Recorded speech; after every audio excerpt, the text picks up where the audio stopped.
अस्सलाम वालेकुम। जी वालेकुम सलाम। जी भाई आप सबका जी मेरा नाम सैयद अमीर है। अमीर साहब खुश आमदीद।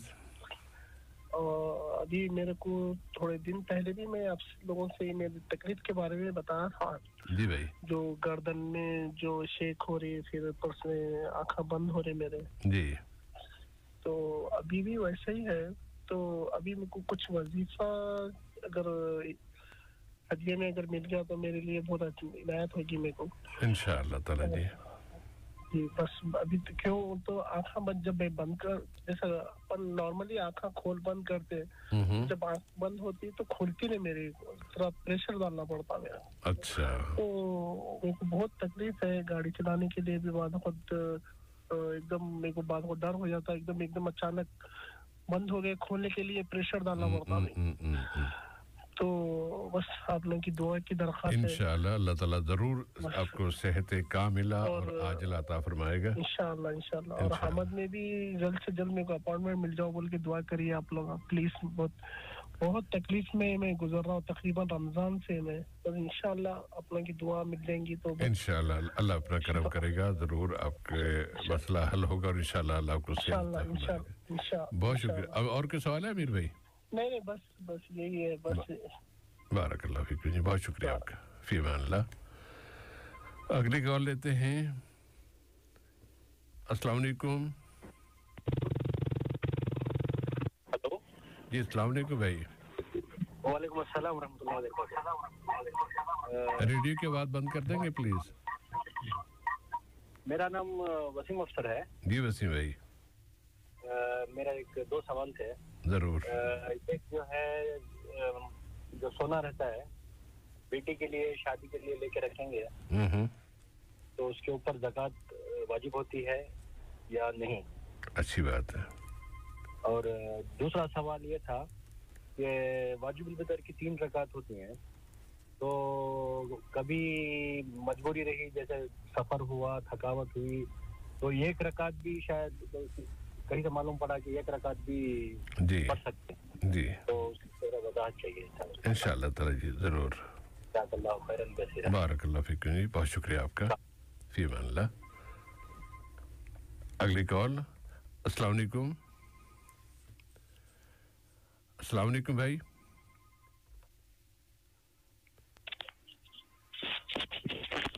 बोलिए भाई। जी वालेकुम सलाम व रहमतुल्लाहि व बरकातहू। मेरा नाम मोहम्मद अली, हम बांग्लादेश से है। खुश आमदीद मोहम्मद अली साहब। और मेरा पहले सवाल है जुमा के बारे में। क्या हमारा मुल्क में तो हम जाता है जब मेरे को थोड़ा अजीब किस्म का लगता है, जब आजान होता है पहले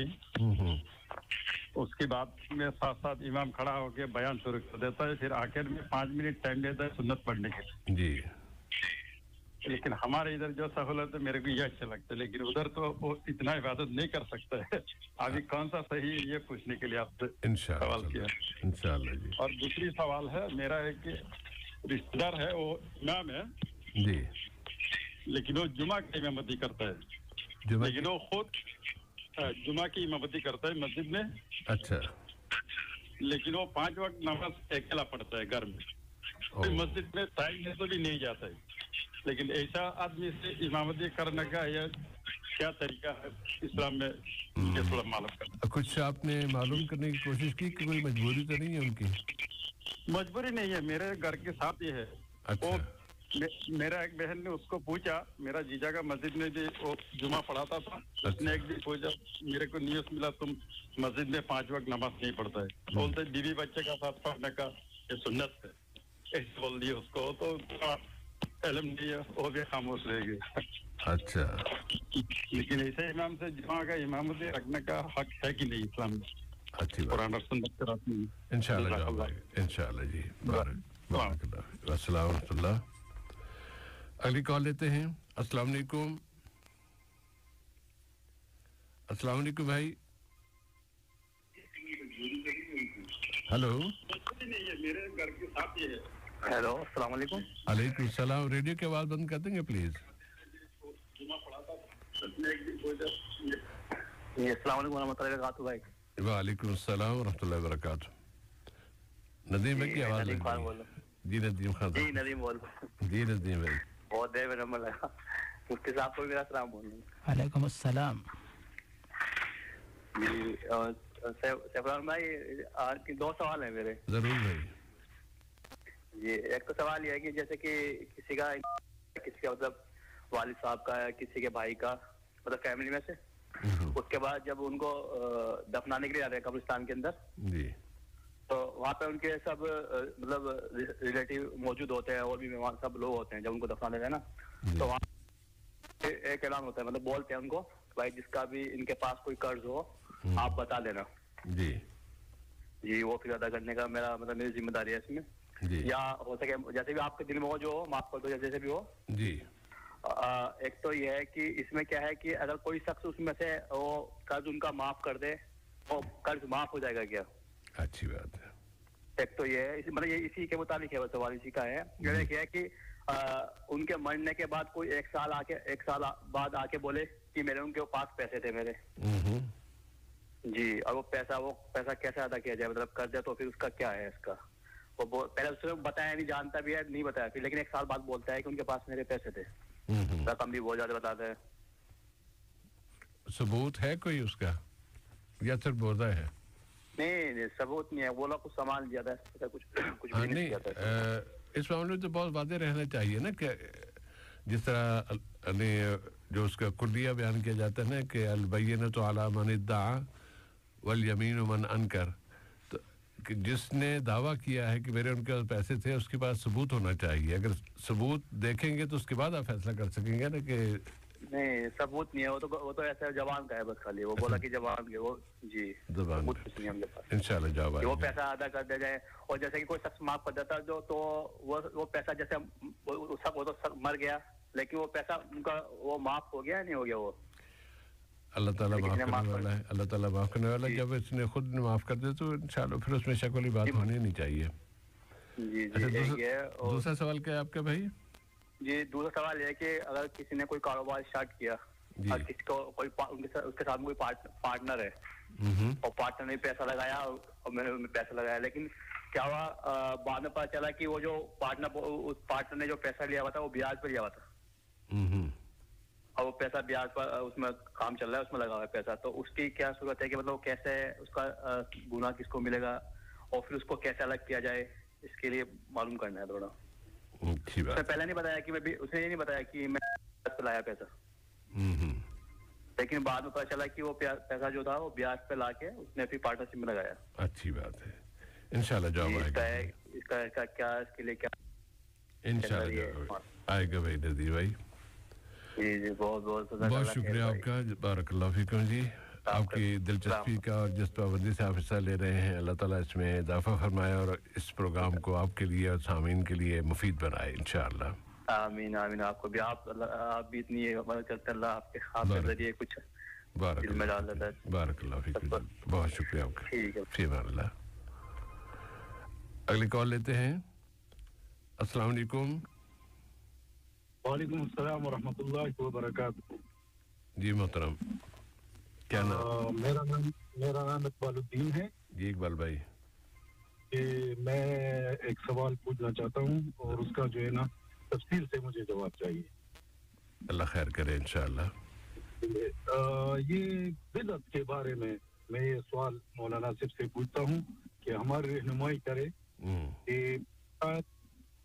किसको कहते हैं हम तो उलमा से सुनते हैं कि शिर्क के बाद सबसे बड़ा गुनाह बिदअत जी लेकिन ये बिदअत हमारे मुल्क में जो है ना ज्यादा उलमा साहिबान जो है ना वो करते हैं हमने सुना है कि जो बिदअत आलिम होता है मुल्ला होता है जी उसे नमाज भी पढ़ना जायज नहीं है अच्छी बात है जैसा कि फर्ज नमाज के बाद जो दुआ का एहतिमाम करते हैं और जब वो अपने चेहरे पर हाथ नहीं फेरता है तो लोग उठते नहीं है लेकिन ये जो है ना हमने बहुत से उलमाओं से सुना है कि ये जो है ना ये बिदअत है और जो है ना बिदअत गुमराही है और गुमराही का जगह जो है ना वो जहन्नम है तो इसके बारे में मैं रहनुमाई अल्लाह ताला ये फतवा देने वालों को अल्लाह हिदायत दे। अगर उन्होंने सहाबा किराम रिज़वानुल्लाह अलैहिम अजमाइन का अमल देख लिया होता या उसके बारे में पढ़ लिया था तो ये फतवा ना लगाते, क्योंकि सहाबा मुंह पे हाथ फेरा करते थे। उनमें सर फहरिस्त हज़रत अब्दुल्ला इब्न उमर रज़ियल्लाहु अन्हुमा थे। जी जी, ये जो है ना, मैं वो बात कर रहा हूँ कि वो जो है ना जहर से फर्ज नमाज के बाद दुआ पड़ता है और लोग जो है ना उस पे आमीन कहता है, तो ये साबित है कि नहीं है? मैं जो बात कर रहा हूँ वो मुंह पे हाथ फेरने की बात कर रहा हूँ। और ये जो है ना, ये जो बाद उलमाए किराम जो है ना, जो सुन्नत के बाद भी 3 दफा दुआ पड़ता है, उसके बाद जो है ना वो लोग आमीन पढ़ता है, फिर जब वो नहीं उठता है तो लोग नहीं उठते हैं। तो गोया कि वो भी नमाज का एक हिस्सा है। उस वक्त तक आप उठ नहीं सकते जब तक मौलवी साहब की दुआ ना हो जाए। जी जी जी जी जी, इंशाल्लाह इसका जवाब आ जाएगा भाई। और सवाल है कोई इकबाल भाई? जज़ाकुमुल्लाह खैर। बारकल्लाह फीकुम जी, बहुत शुक्रिया आपका। बारक फी अमानिल्लाह जी। और वरना अब इस वक्त अच्छा एक और कॉलर ये भी ले लेते हैं। अस्सलाम वालेकुम। वालेकुम सलाम सर, मैं गुलजार हुसैन भट्ट बात कर रहा हूँ। गुलजार साहब खुश आमदीद। जी मेहरबानी सर। सर मैं काफी अर्सा से कतर में हूँ जी भाई, लेकिन खलीज में मुल्कों में गया हूँ। मैंने कहीं भी कोई मजार जैसे कब्र के ऊपर ना बड़ा सा गुंबद बना के बोलते हैं पीर की मजार है। मेरे मुल्क में तो हर गांव में मस्जिद हो ना हो लेकिन मजार तो 3 होंगे। शहर में तो कुछ सैकड़ों के हिसाब से हैं और इतना पैसा वहां पर आता है जितना जान का सर जी। ठीक है जी। किसी घर में कोई बोलता है मेरे घर में बच्चा हुआ फलां पीर की दुआ थी, जब वो मर गया कि अल्लाह ने मेरे साथ जुल्म कर दिया, नौज बिल्लाह। ठीक है सर जी, ये शिरक क्यों है हमारे मुल्कों में इतना? इंशाल्लाह इसका भी जवाब आ जाएगा। वैसे आपकी इतला के लिए पहले एक जमाना था यहाँ भी बहुत ज्यादा मज़ार थे, बल्कि दरख्तों को पूजा जाता था यहाँ पे। वही तो मसला है ना, जब हम किसी को उधर जाकर थोड़ा कभी बोलेंगे ना, बोलेंगे तुम तो वापी हो। हाँ ठीक है, लेबल तो कोई भी लगा दे, लेबल कोई भी लगा दे, मसला नहीं है जी। सर जी ये हकीकत है, बहुत दिल आजारी होती है। उधर कब्रों पे जाकर ढोल पीटते हैं, बाजे बजाते हैं जनाब, बोलते हैं पीर को राजी कर रहे हैं। ये अल्लाह माफ करे जी, अल्लाह माफ करे जी सर। बहुत शुक्रिया सर। बारकल्लाह फीक जी, बहुत शुक्रिया आपका। वालेकुम सलाम व रहमतुल्लाहि व बरकातहू। अब वरना अगले हिस्से की तरफ आते हैं और अगला हिस्सा हमारी दुआ का है। और दुआ के हवाले से कुछ जो उसके कुछ हिस्से हमने से पहले के हल्कों में पेश कर चुके हैं। आज हम कुछ मज़ीद आगे बढ़ेंगे। अगर हम साबिक़ा हिस्सों को एक दफ़ा दोहरा लें ताकि सामीन को याद हो जाए कि अल्लाहुम्मा अक़सिम लना मिन ख़शियतिक मा तहूलु बिही बैनना व बैन मआसीक व मिन ताअतिक मा तुबल्लिगुना बिही जन्नतक व मिनल यक़ीन मा तुहव्विन बिही अलैना मसाइब दुनिया। और गुज़िश्ता हल्के में हमने दुआ याद की थी, अल्लाहुम्मा मत्तिअना बिअस्माइना व अबसारिना व क़ुव्वातिना मा अह्यैतना वजअलहुल वारिस मिन्ना। अब अगला हिस्सा है वजअल सअरना अला मन ज़लमना वंसुरना अला मन आदाना। आज इतना ही रखते हैं वजअल सअरना अला मन ज़लमना वंसुरना अला मन आदाना। ये पूरी एक दुआ है। इसका अगर आप कुछ हिस्सा भी याद कर लेते हैं और उसी को पढ़ते जाते हैं तो वो भी ज़ाहिर के एक दुआ है। बल्कि बहुत सारी दुआएं तो ऐसी हैं कि वो तवील दुआओं का हिस्सा होती हैं। और नबी करीम सल्लल्लाहु अलैहि वसल्लम जब दुआ मांगा करते तो बहुत सारी दुआएं मांगते थे। तो रिवायत में आपको हदीस की रिवायात में पूरी की पूरी दुआएं मिल जाती हैं। जिस तरह ये जो हम दुआ पेश कर रहे हैं दोनों, ये सुनन अन-निसाई अल-कुबरा में है, फिर ये इब्न सुन्नी ने इसे रिवायत किया है, तिरमिज़ी ने रिवायत किया है और सही उल जामे में ये रिवायत मौजूद है। अज़्ज़हाबी ने इसको सही कहा है और अलबानी साहब ने इसको हसन कहा है। तो आज का जो हिस्सा है वजअल सअरना अला मन ज़लमना। सअर कहते हैं बदला लेने को। किसी ने कोई ज़्यादती की है, कत्ल कर दिया है तो उसका बदला लेना। तो वजअल सअरना अला मन ज़लमना, जिसने भी हम पर जुल्म किया है ए अल्लाह तू उससे बदला ले ले। इसका यूँ आसान से मफ़हूम हम इस तरह ले सकते हैं, वंसुरना अला मन आदाना, जिसने भी हमारे साथ दुश्मनी की तो फिर हमें उस पर फ़तह अता फरमा, दुश्मन पर फ़तह हासिल करने की तौफ़ीक़ अता फरमा। ये दुआ मांगी जा रही है इस दुआ में कि वजअल सअरना अला मन ज़लमना वंसुरना अला मन आदाना, और अल्लाह ताला हमें तौफीक दे कि हम पूरी की पूरी दुआ याद कर लें, और वरना जब तक जितना हिस्सा याद होता है आप उसे याद करने की कोशिश कीजिए, अल्लाह ताला कबूल फरमाए। और अल्लाह के रसूल सल्लल्लाहु अलैहि वसल्लम ने हम पर कितने एहसानात किए हैं कि हम इतनी दुआएं दे गए हैं कि अगर हम सारा दिन भी पढ़ते रहें और उनको अपने विर्द बनाना चाहें तो दुआएं ज़्यादा हैं और वक्त कम है। मौलाना आज के हिस्से के बारे में कुछ इरशाद फरमाइएगा। अस्सलामु अलैकुम व रहमतुल्लाहि व बरकातुहू। अलैकुम अस्सलाम व रहमतुल्लाहि व बरकातुहू। अल्हम्दुलिल्लाहि रब्बिल आलमीन वस्सलातु वस्सलामु अला अब्दिही व रसूलिही नबीना मुहम्मदिन व अला आलिही व अस्हाबिही अजमईन, अम्मा बाद। बिस्मिल्लाहिर रहमानिर रहीम। ये सब है ये जो गोल्डन दुआ थी जिसके अल्फाज आपने माशाअल्लाह सामीन के सामने पेश कर दिए, तो उनकी मज़ीद वजाहत की शायद ज़रूरत नहीं रहेगी क्योंकि अरबी के अल्फाज बिल्कुल आसान हैं और आपने आसान तर्जमा पेश कर दिया। और यहाँ पर हम कह सकते हैं कि बहुत सारे ऐसे काम जो हम अपनी तरफ से नहीं कर पाते और जब तक अल्लाह ताला की मदद शामिल हाल न हो ये काम अंजाम नहीं हो पाते, तो अल्लाह ताला के दरबार से ही मदद मांगते हैं कि ये काम पूरे हो जाएं। जो दिल की बहुत सारी तमन्नाएं, दिल में आने वाले ख़यालात जो ज़बान पे आते हैं, फिर अल्लाह रब्बुल आलमीन इनको जो है जब पसंद करना चाहे, जिस तरह पसंद करता है उस तरह जो है इन दुआओं को कबूल करके दुआ मांगने वाले के मकसद को जो है अल्लाह ताला मुकम्मल फरमाता है। और अगर किसी वजह से ताख़िर हो जी तो नाराज़ न हो, ये समझ लें कि इसी में कोई हिकमत है। और अगर किसी वजह से दुआ कबूल होती हुई नज़र ना आती हो तो यकीन रखिए कि उसका सवाब ज़ाय नहीं होगा, उसके बदले में कोई और मुसीबत जो आपके ऊपर या दुआ करने वाले के ऊपर आने वाली थी वो टाल दी जाएगी, या फिर इस दुआ के मुकाबले में आखिरत में फिर सवाब के ख़जाने मिलेंगे। बहरहाल अहम बात यह है कि दुआ हम करते हैं कि नहीं, तो ये बात अहम है। उसके बाद कबूलियत, उसका अंजाम, उसका नतीजा, उसका फ़ायदा कब कैसे होगा, इन तमाम मामलात को अल्लाह ताला के हवाले करके इत्मीनान से रहें। जी भाई, जज़ाकुमुल्लाहु खैरन। हज़रत उमर बिन ख़त्ताब रज़ियल्लाहु ताला अन्हु का कौल याद आया। वो कहते मुझे ये फ़िक्र कभी नहीं रही कि मेरी दुआ कबूल हुई या नहीं, मुझे हमेशा ये फ़िक्र होती कि अल्लाह मुझे तौफ़ीक दे दे दुआ मांगने की। और अगर दुआ जो कितने लोग हैं दुआएं मांगते ही नहीं हैं, कहते हाँ जी वो मौलवी साहब से कहते हैं वो मांग लेंगे, गोया के सारे काम जो है ना दूसरों से करा लेंगे, हमारा बेड़ा पार हो जाएगा। ये हमारे जो अभी थोड़ी देर पहले बिदत के हवाले से कुछ बातें आ रही थी ना, ये कुछ उसका शाखसाना भी लगता है, उसका असर यहाँ तक पहुँचा हुआ है जी सर कि हम कुछ बाबे रखे हुए हैं, वो बाबों का काम है कि हमारे लिए दुआएं करें और बाबों का काम है कि हमारे लिए मसाइल हल कर दें, और बाबा ही जो है ना वही सब कुछ है। अल्लाह माफ़ करे। अब आते हैं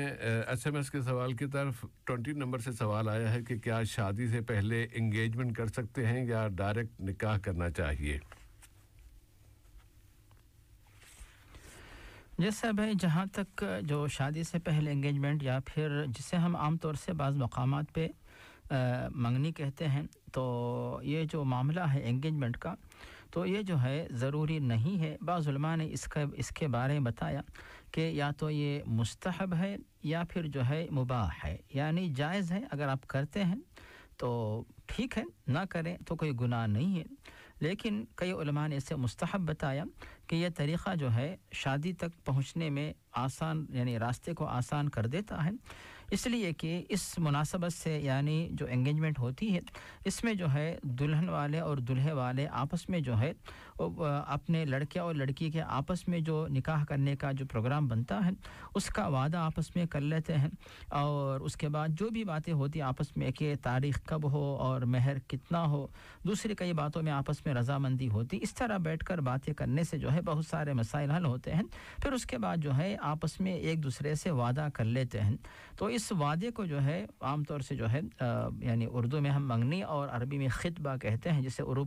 یعنی جمعے کے خطبے کو خطبہ کہتے ہیں تو منگنی کو خطبہ کہتے ہیں۔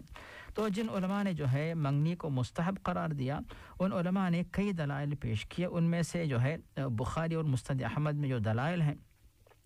کہ نبی کریم صلی اللہ علیہ وسلم نے حضرت عائشہ صدیقہ رضی اللہ عنہا سے نکاح کرنے سے پہلے منگنی کی، اس کے بعد آپ نے ان سے نکاح کیا۔ اسی طرح پیارے نبی نے حضرت حفصہ سے بھی نکاح کرنے سے پہلے آپ نے ان کے ساتھ جو ہے ان کے والد کے پاس جو ہے بات پیش کی، ان سے یعنی حفصہ سے نکاح کرنے کے لیے آپ نے منگنی کی۔ اسی طرح حضرت زینب بنت جحش، ان سے آپ کا جو نکاح ہوا، ان کے بارے میں آپ نے منگنی کی۔ تو اس طرح جو ہے نبی کریم صلی اللہ علیہ وسلم سے بات ہمیں ملتی ہے۔ اسی لیے اگر کوئی شخص اس پہ عمل کرتا ہے تو بہتر رہے گا، اور اگر عمل نہیں کرتا ہے، براہ راست اگر نکاح جو ہے وہ کر لیتا، اس کی کوئی ممانعت نہیں ہے۔ لیکن صاحب یہاں پر منگنی کے بارے میں بات یاد رکھی جائے کہ منگنی جو ہے یہ نکاح نہیں ہے۔ منگنی کا مطلب یہ نہیں ہے کہ لڑکا اور لڑکی آپس میں جو ہے بالکل بے تکلفی کے ساتھ ایک دوسرے سے جو ہے منمانی گھومتے رہیں، پھرتے رہیں، فون پر باتیں کر لیں، میسیجز بھیجیں، اس طرح نہ کرے، بلکہ وہ آپس میں ایک دوسرے کے لیے اجنبی، یعنی جب تک عقد نہ ہو، نکاح نہ ہو، تو وہ آپس میں ایک دوسرے کے لیے جو ہے شوہر و بیوی نہیں بنتے، صرف ایک تعارف کے لیے، وعدے کے لیے اور تاریخ وغیرہ مقرر کر کے، یعنی شادی کے مسائل حل کرنے کے لیے وقت سے پہلے جو ہے ایک ملاقات ہوتی ہے، وعدہ ہوتا ہے، تو اسے جو ہے انگیجمنٹ کا نام دیا جاتا ہے۔ اور اس کا مطلب یہ بھی نہیں انگیجمنٹ کے بہانے جو ہے دلہے والے جو ہے بہت بڑی تعداد لے کے چلے جائے دلہن والوں کے پاس کہ ہم جو ہے منگنی کے لیے آپ کے گھر پہ آئے ہیں، بلکہ آج کل کی جو سہولت ہے اس کی بنیاد پہ جو ہے اس کی روشنی میں منگنی کے لیے ایک ساتھ مل کر بیٹھنا بھی ضروری نہیں ہے، بلکہ آن لائن، ٹیلی فون پر، ویڈیو کال پہ بھی بغیر کسی کے اوپر پیسے خرچ کرنے کی ذمہ داری ڈالے بغیر بھی منگنی اس طرح ہو سکتی ہے۔ مطلب یہ ہوا صاحب بھائی کہ منگنی جو ہے یہ شریعت سے ثابت ہے، کوئی عمل کرتا ہے ٹھیک ہے، عمل کیے بغیر براہ راست یعنی شادی کے بارے میں بات ہو گئی، پکی ہو گئی، نکاح کرنا چاہتے ہیں، اس میں بھی کوئی حرج نہیں ہے۔ جی صاحب بھائی جزاکم اللہ خیراً۔ اور سامعین، کچھ سوالات گزشتہ حلقے میں رہ گئے تھے۔ افسر بھائی کا سوال تھا کہ سورہ بقرہ کی جو آیت ہے کہ لا نفرق بین احد من رسلہ، تو اس کی وضاحت یا اس کی تفسیر طلب کی تھی انہوں نے مرنا۔ دو سوال اور اس کے بعد پھر آج کے سوالات طرف آئیں گے۔ جس صاحب اس کے بارے میں دو تین اہم باتیں ہیں۔ وہ اہم باتیں یہ ہیں کہ اہل کتاب کا دعویٰ یہ تھا، اہل کتاب سے مراد آج کل جو پائے جاتے یہود و نصارہ، کہ وہ جو ہیں تمام انبیاء کرام پر ایمان رکھتے ہیں لیکن نبوت محمدی پر ایمان نہیں رکھتے۔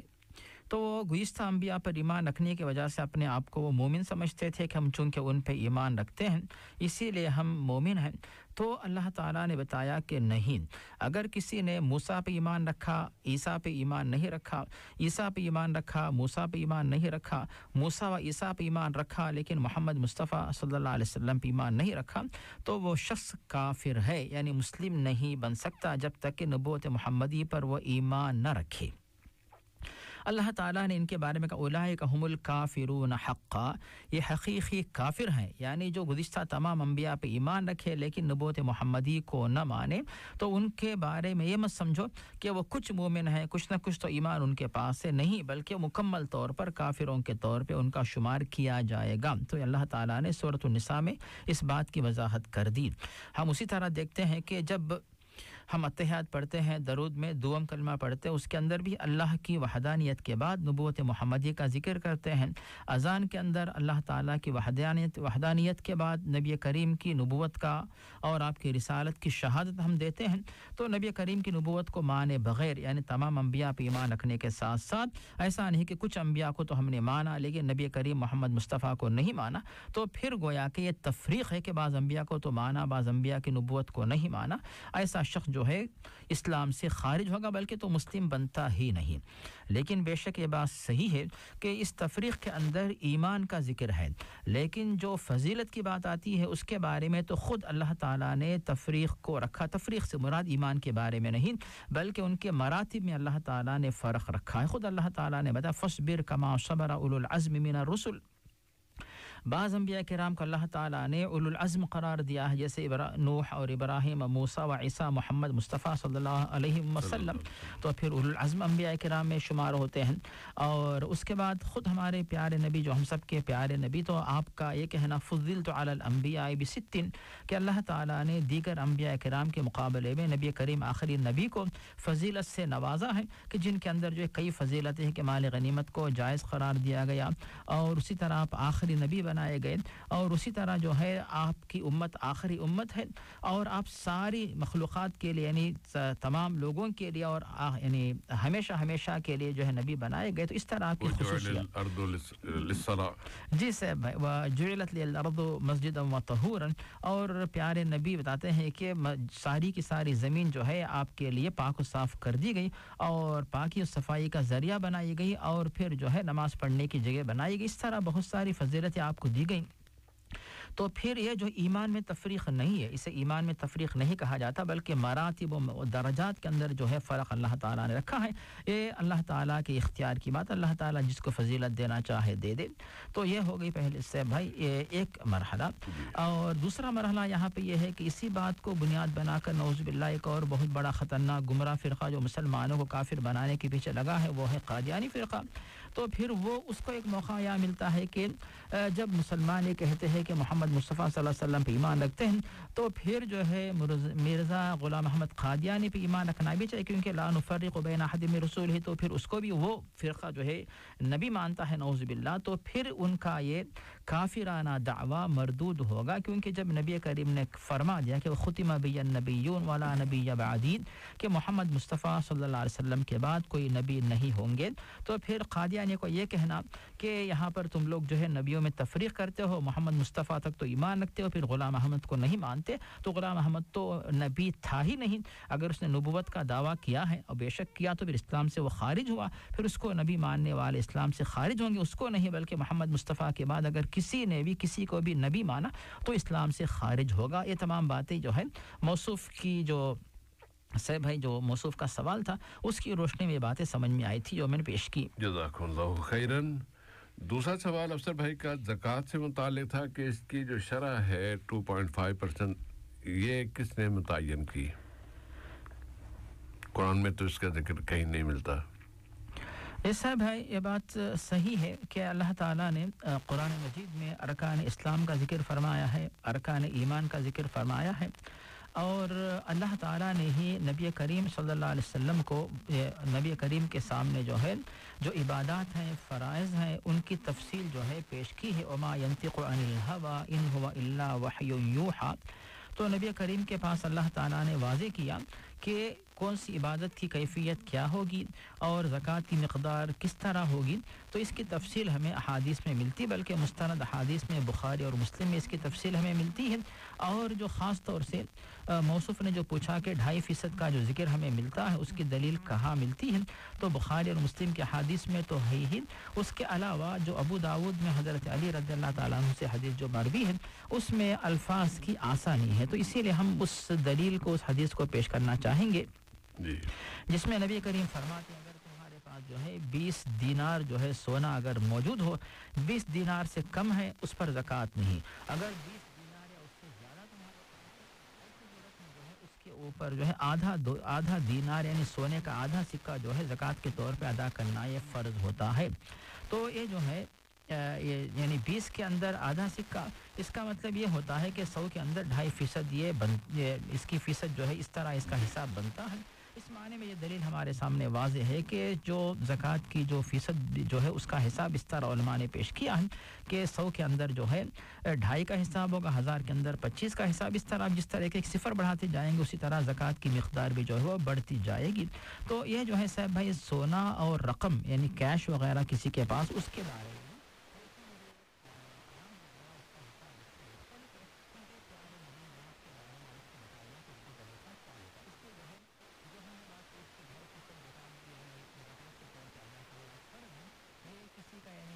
مسئلہ نہیں ہے، بلکہ تمام لوگوں کو اس بات پر اجماع ہے کہ زکوٰۃ اگر کسی کے پاس کسی کی وجہ سے مال ہو، اس پر جو ہے ایک مہینے کا گزرے اور نصاب کو پہنچے، اس کے رقم جو ہے 2.5% زکوٰۃ کے طور پر ادا کرنا ضروری ہر سال ضروری ہوتا ہے۔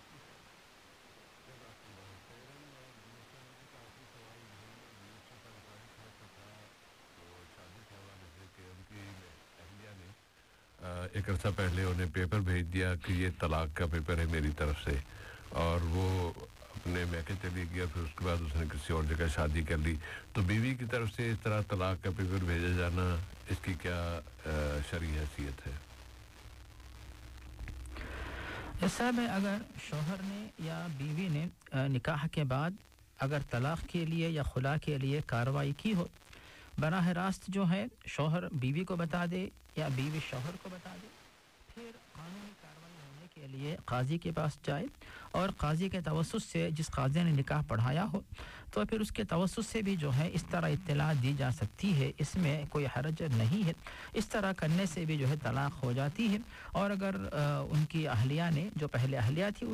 उन्होंने खुले का मुतालबा किया है तो काजी के तवस्सुस से इस तरह का अगर उनके पास कोई खुलानामा आता है तो खुला जो है वो वाक़ई हो जाता है। लेकिन साहब यहाँ पर मौसूफ के कुछ सवालात में से एक बात ये भी थी कि वो जो है उसको महर देना चाहते हैं, तो महर के बारे में बात यह है आम तौर से अगर कोई तलाक देता है तो ऐसी सूरत में महर तो फ़र्ज़ हो जाता है, लेकिन अगर कोई खातून खुला लेती है ऐसी सूरत में जो है महर के लिए शौहर के पास इख्तियार रहता है कि वो उससे ये कहे कि अगर तुम खुला लेना चाहती हो, महर माफ़ करोगी तभी मैं तुमको खुला दूंगा, तो ये शर्त वो रख सकता है। लेकिन मौसूफ चूँकि महर देना ही चाहते हैं तो बिल्कुल वो महर दे सकते हैं, कोई हरज नहीं, बल्कि वो महर दे दें। अब यहाँ पर तीसरी बात है भाई कि मौसूफ जो गुज़िश्ता ये भी कह रहे थे कि यानी उनकी बीवी ने उनके पास खुलानामा भेजा, लेकिन क्या वो दोनों आपस में एक दूसरे के साथ गुजारने का मौका मिला कि नहीं मिला? अगर दोनों ने एक साथ नहीं गुजारा, अलग अलग थे पहले से ही, तो अलग सूरत होती है। अगर एक साथ दोनों ने गुजारा है वक्त शौहर और बीवी की तरह, ऐसी सूरत में जो है महर तो फ़र्ज़ होता है तलाक़ की सूरत में। लेकिन अगर एक साथ दोनों ने नहीं गुजारा है, महर मौसूफ़ ने मुक़र्रर किया है, तो फिर आधा महर जो है वो फ़र्ज़ होता है। और अगर दोनों ने एक साथ नहीं गुजारा और महर भी मुक़र्रर नहीं किया गया तो फिर मौसूफ़ को इख्तियार है कि तोहफ़े के तौर पे कुछ रकम उसके पास, सोना रकम कुछ भी अपने इख्तियार से अपनी सहूलत के मुताबिक दे दे। तो कई सूरतें होती हैं। तो मौसूफ़ को जो खुलानामा मिला किस सूरत में मिला, क्या आपस में एक दूसरे के साथ जो है वो गुजारे थे कि नहीं, खलवत हुई कि नहीं, और उन्होंने महर मुक़र्रर किया कि ये सब सूरत है। लेकिन हम ये कहेंगे कि मौसूफ़ ने चूँकि ये सोचा है कि महर वापस वो दे देना चाहते हैं, यानी जो महर का वादा किया था और महर जो है वो अदा नहीं कर सके, तो हम कहेंगे कि वो जहाँ कहीं रहती है तो किसी और को दरमियान में ले आए, क्योंकि बराह रास्त तो फिर वो तो शायद बात नहीं कर पाएगी, तो किसी को दरमियान में लाएं, तो उसके ज़रिए उसके तवस्सुस से जो है महर की जो रकम आप उसके पास पहुँचा दीजिए और बरी ज़िम्मा हो जाए, तो आप बेफिक्र हो जाएंगे। जो मुख्तलिफ अक़वाल हैं उन तमाम को आप जो है उस यानी उसकी वजह से आप जो है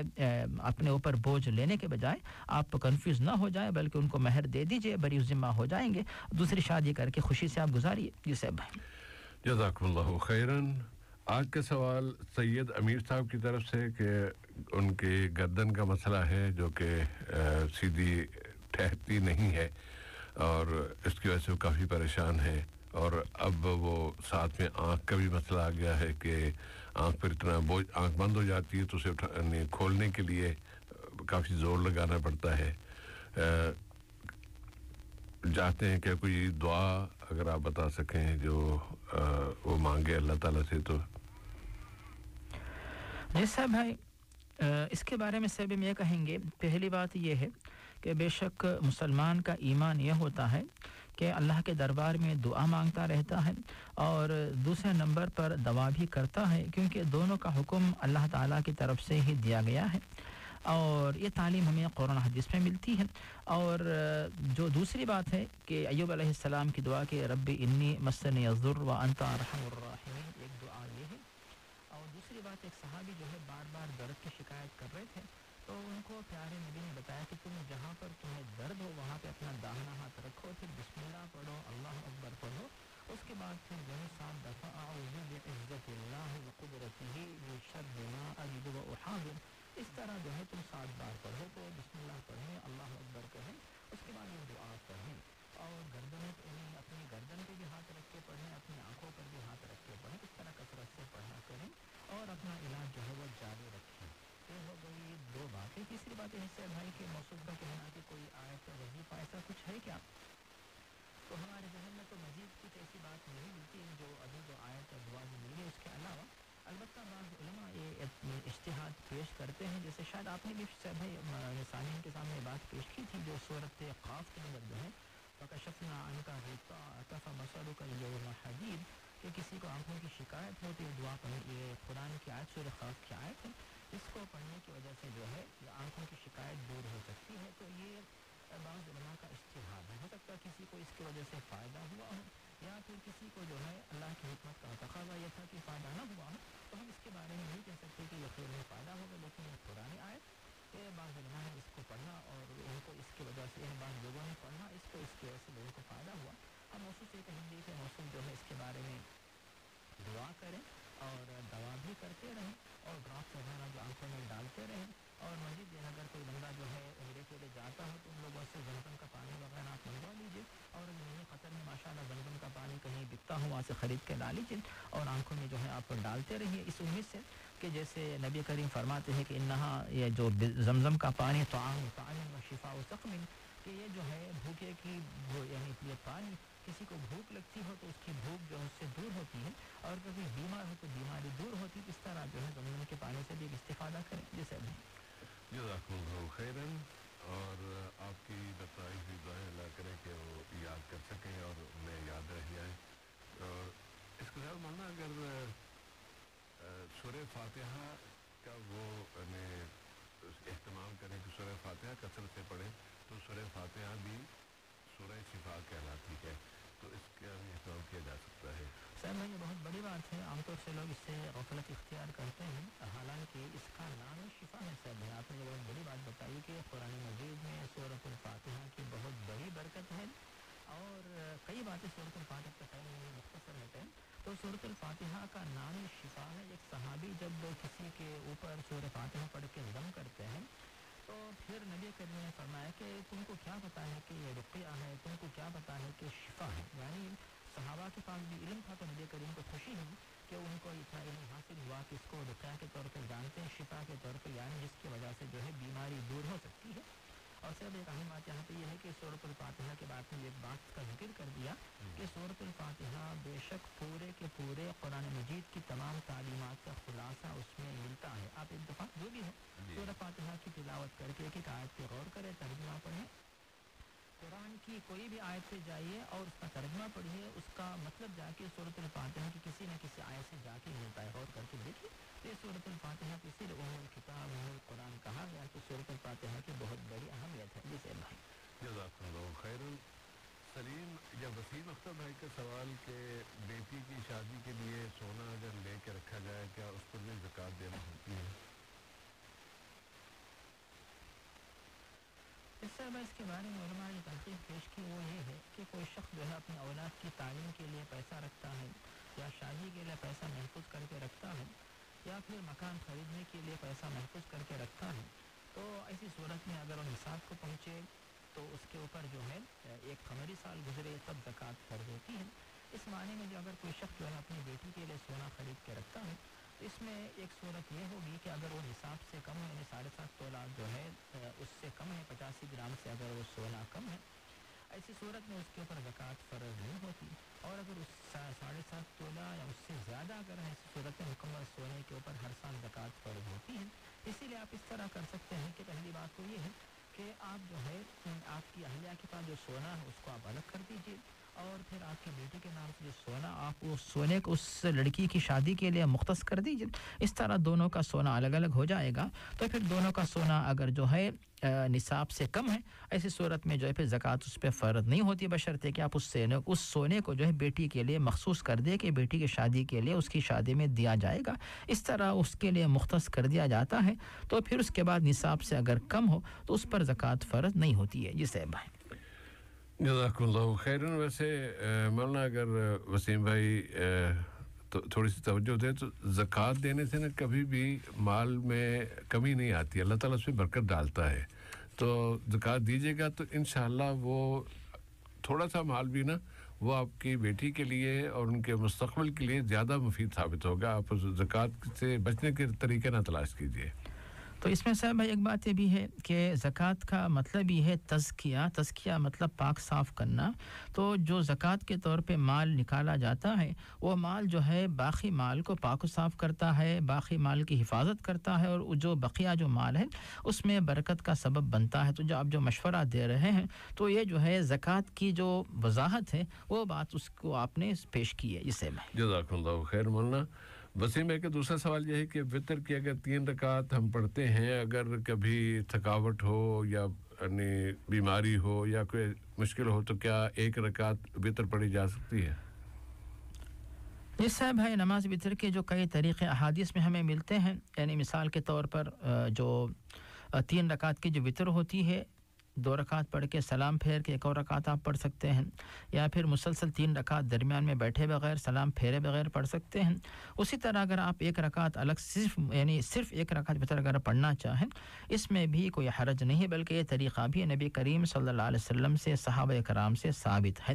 صرف سفر میں ہی نہیں بلکہ آپ جو ہے بغیر سفر کے بھی کبھی گھر پر بھی تھکے ہوئے ہوں یا کبھی 3 رکعت کا موڈ نہیں ہے یا کبھی اس سنت پہ عمل کرنے کے لیے کہ چلو ہم ہمیشہ 3 رکعت وطر پڑھ رہے ہیں تو کبھی 1 رکعت بھی وطر پڑھ لیں گے. اس طرح اگر آپ 1 رکعت وطر پڑھ لیتے ہیں تو بالکل یہ نماز صحیح ہوگی, اس پر انشاءاللہ اجر ملے گا, اس میں کوئی حرج نہیں ہے. جسے جزاکم اللہ خیر. مولانا مجھے وہ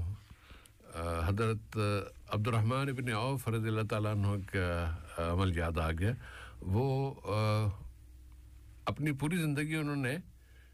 فرضوں کے بعد سنتیں بھی نہیں پڑھتے تھے وہ, اور بس 1 وطر پڑھ کے سو جاتے تھے, پھر رات میں اٹھ کے تہجد پڑھتے تھے. یہ ان کا معمول تھا اور وہ ہمیشہ 1 ہی وطر پڑھتے رہے ساری زندگی. اس سے آپ یعنی پڑھے جا سکتا ہے. جی صاحب ہے بالکل, یعنی نبی کریم کے قول سے فعل سے صحابہ کے عمل سے بھی بات واضح ہوتی ہے کہ وطر کی 1 رکعت نماز بالکل مشروع ہے, جائز ہے, صحیح ہوگی انشاءاللہ. جزاکم اللہ خیرن. محمد علی صاحب بنگلہ دیش سے, ان کا تعلق سوال ہے کہ جمعے کے ادائیگی یا جمعے کا خطبہ اور اس کا جو طریقہ ہے یہاں الگ ہے اور بنگلہ دیش میں یا بر صغیر میں الگ ہے, وہاں تقریر ہوتی ہے, تو اس میں کون سا صحیح ہے؟ ایسا بھائی کون سا طریقہ صحیح ہے, اس کی گہرائی میں جانے کے لیے ہم یہی کہیں گے کہ جو طریقہ نبی کریم صلی اللہ علیہ وسلم سے ثابت ہے اور صحابہ کرام کے عمل سے ثابت ہے اور جب سے لے کر آج تک جو طریقہ چلا آ رہا ہے تو وہی طریقہ صحیح ہوگا. اپنی طرف سے ہم بنائیں گے, پھر امت کے سامنے پیش کریں گے, پھر کہیں گے کہ اس پہ عمل کرو, تو پھر یہ طریقہ تو صحیح نہیں ہوگا. تو اب جو طریقہ آسانی سے سمجھ میں آ رہا ہے وہ یہی ہے کہ جمعہ کے دن اذان ہوتی ہے, اذان کے ساتھ جو ہے خطیب صاحب یعنی جب اذان کا وقت ہو گیا خطیب صاحب ممبر پہ بیٹھ جاتے ہیں, اس کے بعد پھر جو ہے جیسے اذان مکمل ہوتی خطیب صاحب خطبہ دیتے ہیں, پھر اس کے بعد اقامت خطبہ ختم, 2 خطبے ختم ہوتے ہیں, پھر اس کے بعد جو ہے اقامت ہوتی, پھر نماز جمعہ قائم کی جاتی. تو یہ مسنون طریقہ جو جمعے کا صحیح طریقہ یہ ہے. اب اس کے بعد لوگوں نے اپنے اجتہاد سے جو الگ الگ طریقے بتائے ہیں تو ان کا اپنا طریقہ ہوتا ہے جو کہ سنت کے طریقے سے نہیں ہے. یہ صاحب جزاکم اللہ خیرن. اور ویسے محمد علی صاحب, آپ چونکہ جس ملک سے بھی تعلق ہے بر صغیر کے, وہاں لوگ اس طرح پڑھتے ہیں, آپ ان کو سمجھانے کی کوشش تو کر سکتے ہیں, لیکن کیا وہ اس طریقے کو بدل لیں گے؟ ممکن نہیں, لگتا نہیں ہے کہ وہ بدل لیں گے, اس لیے کہ وہ کہتے ہیں کہ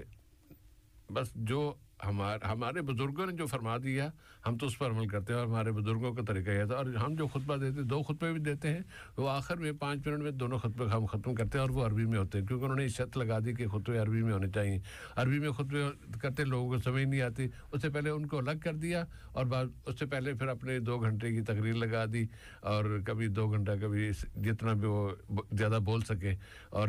یا جتنا ان کو چندہ جمع ہو سکے وہ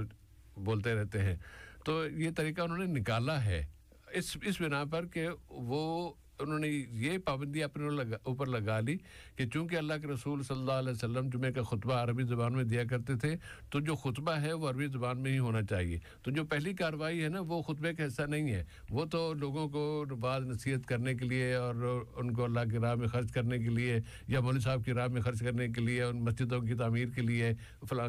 کے لیے, وہ اس طرح کا وہ طریقہ انہوں نے نکالا ہے. اور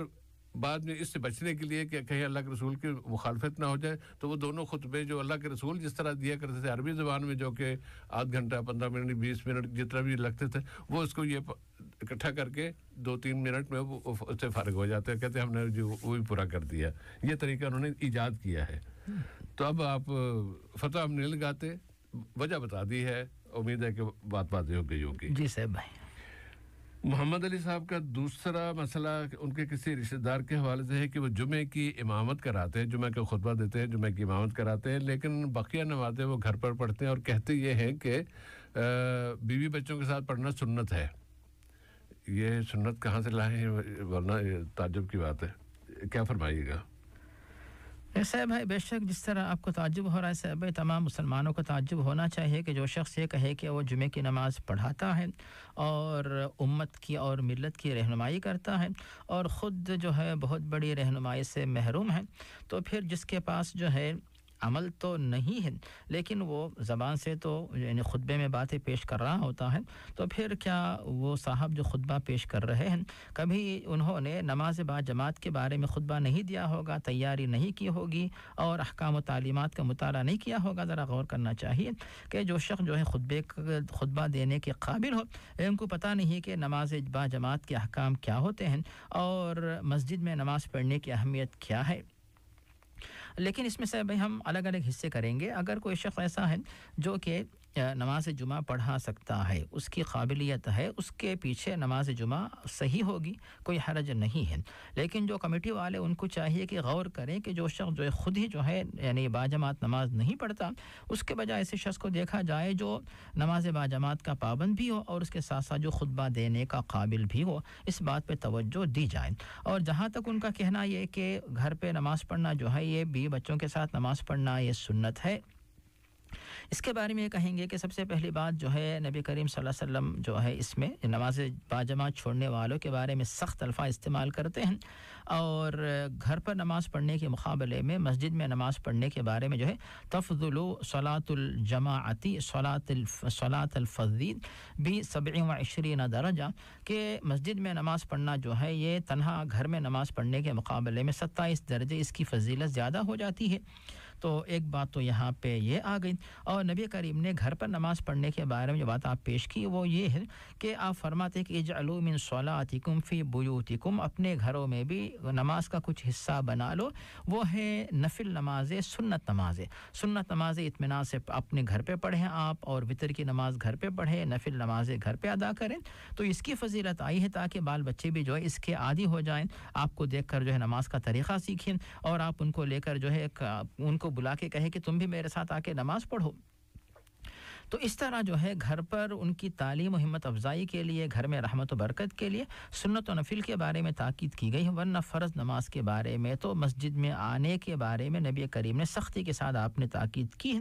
اور ایک روایت یہ بھی ہمیں ملتی حدیث جو صحیح مستند بخاری اور مسلم کی ہے کہ جو لوگ نماز باجماعت چھوڑتے ہیں ان کے بارے میں میرا ارادہ یہ ہوتا ہے کہ اب میں کسی سے کہوں کہ تم جو ہے نماز پڑھاؤ اور میں جا کر دیکھوں کہ کون کون جو ہے نماز باجماعت چھوڑ کر گھروں پہ نماز پڑھتے ہیں تو ان کو ان کے گھروں کے ساتھ آگ لگا دوں لیکن چونکہ ان کے گھر میں خواتین ہوں گی چھوٹے بچے ہوں گے ان کا تو کوئی گناہ نہیں ہے گناہ تو ان کا ہے جو نماز باجماعت چھوڑ کر گھر پہ نماز پڑھتے ہیں تو ان کی غلطی اسی لیے ان کی بھی ان کے گھر کی خواتین اور بچوں کا خیال کر کے ان لوگوں کو میں یہ سزا نہیں دے رہا ہوں مطلب یہ ہوا کہ نماز باجماعت کی بڑی اہمیت ہے اور وہ جو صاحب اس طرح کی دلیل جو پیش کر رہے ہیں تو مجھے پتہ نہیں کہ ان کے پاس کیسی معلومات جو خطیب تو بن گئے لیکن یہ ادنا سی معلومات نماز باجماعت کے بارے میں نہیں ہے تو بہرحال ان کے پیچھے نماز جمعہ آپ ادا کرتے نماز جمعہ صحیح ہوگی لیکن جو دلائل ان کے ذریعے آپ ان کو سمجھانے کی کوشش کریں اگر مانتے ہیں تو ٹھیک ہے آپ کو ثواب ملے گا اگر نہیں مانتے ہیں تو اس کی ذمہ داری ان کے اوپر عائد ہوگی جسے بھائی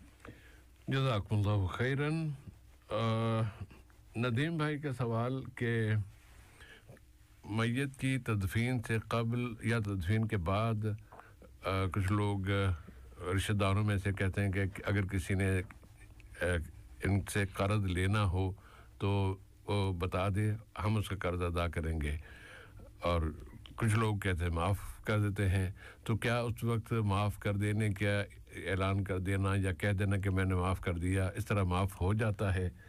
پہلا ان کا ایک سوال یہ ہے اور کیا اگر کوئی فرد उस वक्त खामोश रहे और एक साल के बाद आके कहे कि जी उन्होंने मुझे पैसे मेरे पैसे देने हैं तो उस पैसों के क्या वो कैसे अदा किए जाए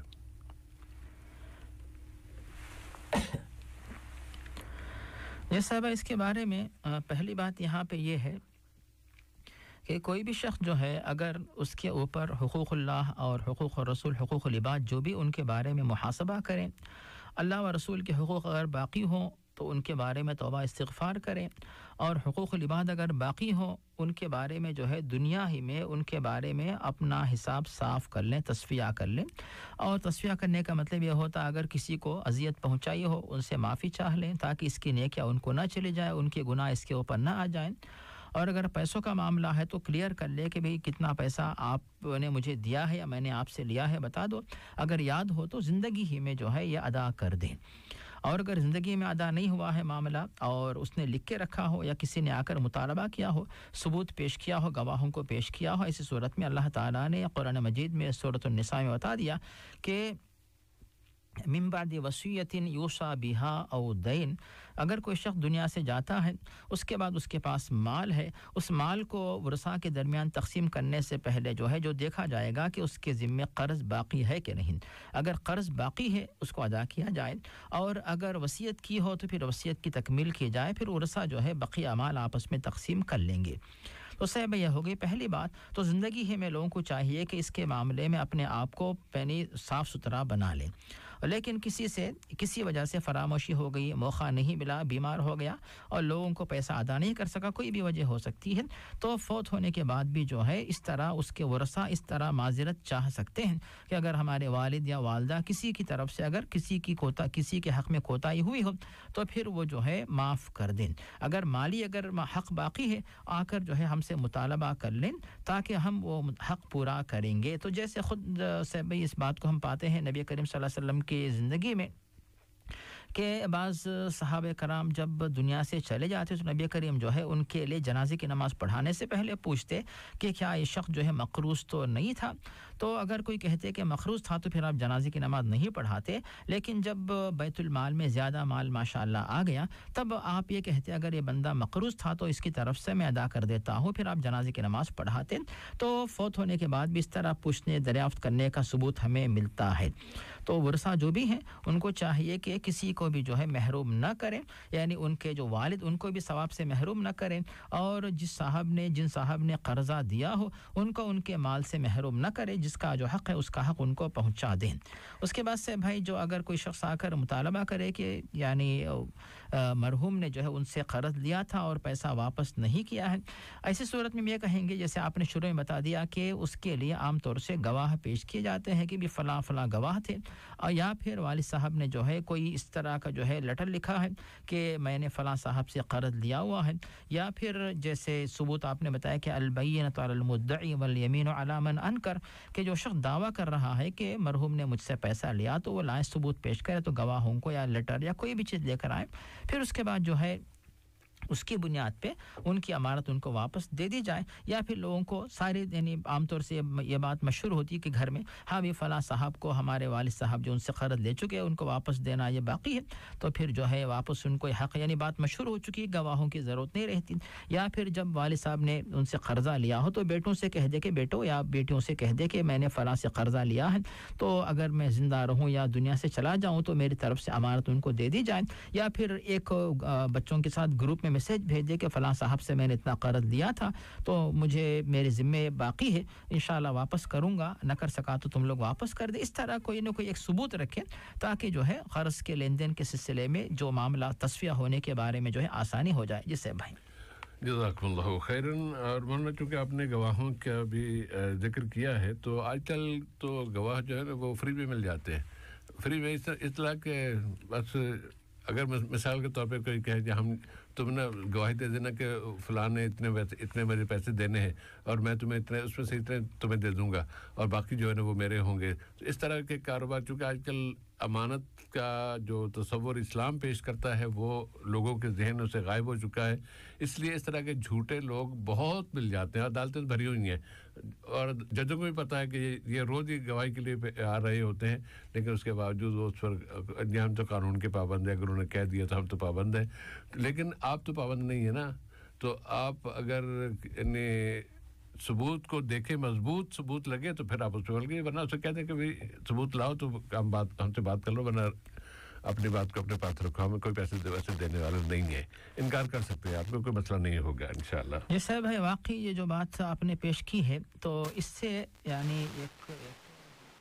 ہوتی ہے کہ امت کے اندر ایسی تربیت کیوں ہو رہی ہے اور علماء جو ہے سچے گواہ یہ ایسے لوگوں کو سچے گواہ بنانے کے بارے میں خطبے دروس بیانات اور اپنے جو مقالے جو بھی ہیں مضامین یہ کیوں نہیں پیش کرتے تاکہ یہ جو جھوٹی گواہی عام ہونے کے بجائے سچے گواہ اور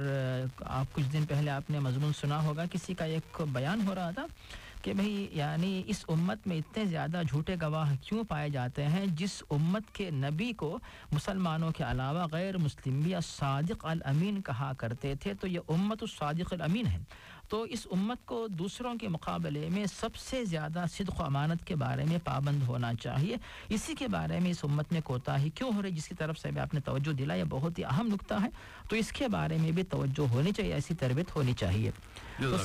ٹائم چونکہ ہو چکا ہے تو کچھ تربیتی باتیں بھی آپ کر دیں تربیت کے حوالے سے میں کل کے جو واقعہ ہوا کہ پاکستان میں عمران خان کے جلوس پر فائرنگ ہوئی اور ایک فرد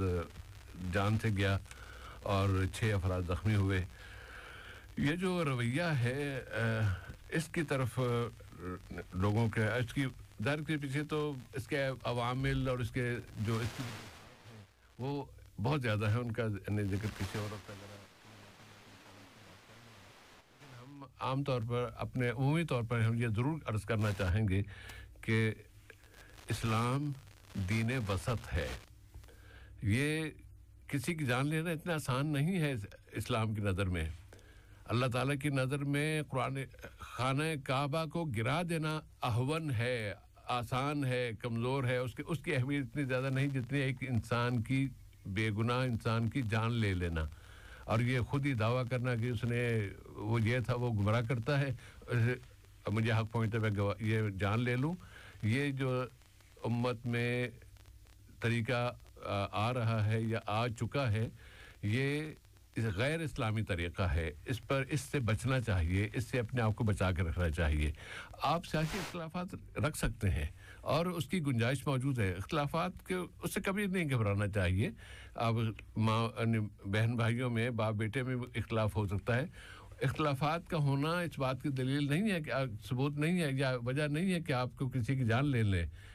جان لینا یہ بہت بڑا ظلم ہے اور ہم دعا کرتے ہیں کہ اللہ تعالیٰ تمام زخمیوں کو شفا عطا فرمائے اور ان تمام شہیدوں کی شہادت قبول فرمائے جو فلسطین میں روزانہ کے حساب سے اور دنیا کے دوسرے علاقوں میں بھی وہ شہید ہو رہے ہیں اور شہید کیے جا رہے ہیں اللہ تعالیٰ ان کی شہادت کو قبول فرمائے پروگرام کا وقت ختم ہو گیا ہے سامعین اگلی ملاقات تک کے لیے